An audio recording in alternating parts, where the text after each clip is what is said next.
వారికి రాజకీయ పార్టీల కంటే కూడా అక్కడ ఉన్నటువంటి ప్రజల యొక్క మనోభావాలే ఈ యొక్క పొలిటికల్ మేనిఫెస్టోలు ఎజెండాల కంటే కూడా అత్యధికమైనటువంటి ప్రయారిటీ ఉందని 2024 ఎన్నికల్లో చాలా స్పష్టంగా మనకు తేలటం వల్ల ఈ యొక్క రాష్ట్రం యొక్క ప్రభుత్వం పూర్తిగా వైఎస్ఆర్సీపీని తుడిచిపెట్టి కేవలం తన యొక్క సంఖ్యని 11కి పరిమితం చేసి మిగిలినంతా కూడా ఈ యొక్క రాష్ట్రంలో అధికార బదలాయింపుకి ఈ యొక్క మూలమైనటువంటి సూత్రం ఉందనేటువంటి విషయాన్ని అర్థం చేసుకోవాల్సిన పరిస్థితుంది. దురదృష్టం ఇప్పుడే మరి వారు చేసినటువంటి నినాదంలో వారు అపోజ్ చేసే ఉన్నారు. కనీసం నేను వారి నుంచి ప్రపోజ్ ఏదైనా చేస్తారేమో అని ఆశించాను. నేను కేవలం అపోజ్ చేయడం అంటే ఈరోజు మరొకసారి ప్రజాక్షేత్రంలో వైఎస్ఆర్సీపీ సమాధానం చెప్పుకోవాల్సిన అవసరం వారి పట్ల ఉంది. ఇవాళ రాజధాని అయినటువంటి రాష్ట్రంగా ఆంధ్రప్రదేశ్ రాష్ట్రం ఉన్నటువంటి విషయం కూడా మనం చాలా స్పష్టంగా చూసాం. ఈనాడు మరొక ప్రధానమైనటువంటి వక్త బీఆర్ఎస్ చెందినటువంటి సురేష్ రెడ్డి గారు మాట్లాడుతూ ఉన్నారు.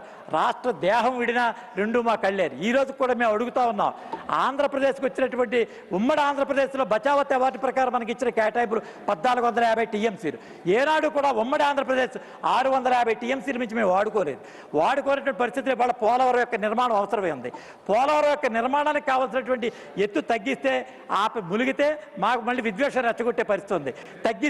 తగ్గించేటటువంటి రాజకీయ కోణంలో మాట్లాడే పరిస్థితి ఉంది.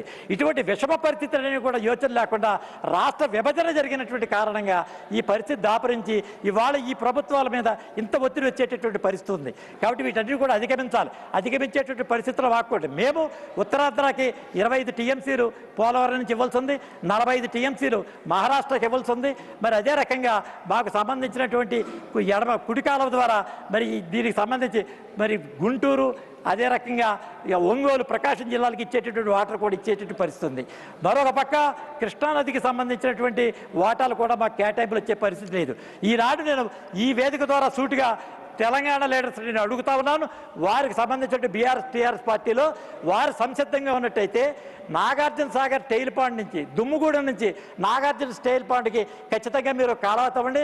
315 టీఎంసీలు రిజర్వాయర్ ఉన్నటువంటి నాగార్జున సాగర్ కనుక నింపగలిగితే ఖచ్చితంగా మాకు సంబంధించిన శ్రీశైలం ప్రాజెక్టులు కేవలం దాన్ని జల విద్యుత్గా కనుక వాడినట్టయితే పోతిరెడ్డిపాడు ద్వారా మిగిలినటువంటి ప్రాంతంలో ఉన్నటువంటి గాలేరు నగిరి హంద్రి నేవా అన్ని ప్రాంతాలతో పాటు తెలుగంగ నుంచి మరి మెడ్రాస్ తమిళనాడుకు కూడా మనం 15 టీఎంసీలు నీరిచ్చేటటువంటి అవకాశం ఉన్న కారణంగా ఇంత విశాలమైనటువంటి దృక్పథం లేనటువంటి రాజకీయ పార్టీలు ఈ వేదిక ద్వారా మాట్లాడుతున్నాయంటే కేవలం రాజకీయ ప్రయోజనాల కోసం ఆశిస్తూ ఉన్నాయి.